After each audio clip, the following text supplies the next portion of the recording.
దోమలవాగు చెరువు కింద రైతులు వేసినటువంటి పంటలు ఎండిపోతున్నటువంటి సందర్భంలో మరి అధికారులతో మాట్లాడి ఉన్నతాధికారులతో మాట్లాడి మరి సీతారామ ప్రాజెక్టు నీళ్లు ఈ దోమలవాగు చెరువులోకి ఇవాళ నింపి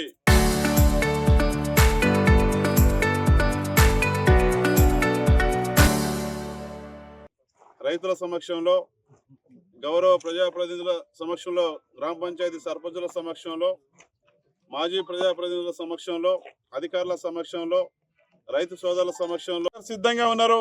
మీ ఎమ్మెల్యేగా నేను సిద్ధంగా ఉన్నా, ఇక్కడ మండల పార్టీ కాంగ్రెస్ పార్టీ నాయకత్వం సిద్ధంగా ఉంది, సర్పంచులు మీ అంతా కూడా సిద్ధంగా ఉన్నామని చెప్పేసి రైతు సోదరులకు విజ్ఞప్తి చేస్తూ రైతులు కూడా ఇది మినీ రిజర్వ్ అయ్యే దాంట్లో ఎవరు కూడా సంతోషంగా మినీ రిజర్వ్ అయ్యే దాంట్లో అందరూ రైతు సోదరులందరూ కూడా సహకరించాలని, రాబోయే రోజుల్లో కూడా ఈ ప్రభుత్వానికి రైతుల యొక్క అండదండలు సహాయ సహకారాలు అందించాలి, ఈ ప్రభుత్వాన్ని మరింత ముందుకు నడపాలని ఈ సందర్భంగా కోరుకుంటూ చెప్పిందే తడువుగా ఈ నీళ్లు వదిలి దోమలవాగులో చెరువులకు నీళ్లు రావడానికి మరి వెంటనే స్పందించి తగిన చర్యలు తీసుకున్నటువంటి ఇరిగేషన్ అధికారులు ఈ గారు వారి ఉన్నత ఇంకా మిగతా వారి టీం అంతా కూడా వారందరికీ నేను ప్రత్యేకంగా రైతుల తరపున నా తరపున ధన్యవాదాలు తెలియజేస్తా ఉన్నా. థ్యాంక్ యూ, ధన్యవాదాలు.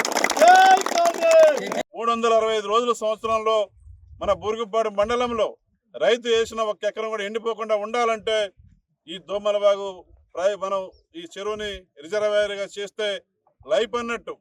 ఎక్కడ ఎండినా సరే మన బూరుగుపాడు మండలంలో ఇది మినీ రిజర్వాయర్గా మనం నిర్మించుకున్నట్లయితే మరి ఇవాళ దీని కింద ఉన్నటువంటి సుమారు 2000 ఎకరాలు 2 పంటలు పండుతాయి.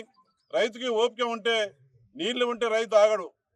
మరి ఇవాళ కూరగాయలు కానీ ఆకుకూరలు కానీ ఇవాళ అటువంటి పంటలు కూడా వేసుకొని రైతు సంతోషంగా ఉంటాడు. కాబట్టి స్థానిక ఎమ్మెల్యేగా రైతు సోదరులకు ఒకటే విజ్ఞప్తి చేస్తా ఉన్నా, ఇది మీ ప్రభుత్వం, రైతుల సంక్షేమం కోసం రైతుల అభివృద్ధి కోసం పాటుపడుతున్నటువంటి ప్రజాప్రభుత్వంలో రైతులు ఇవాళ ఆనందంగా సంతోషంగా ఉన్నారు. రైతులకు ఏది కావాలంటే చేయడానికి ఈ ప్రభుత్వం సిద్ధంగా ఉంది. Local to global news at your fingertips. మీ చేతిలో ఒక ఆయుధం. Download Raw TV app. Media legend Ravi Prakash is back.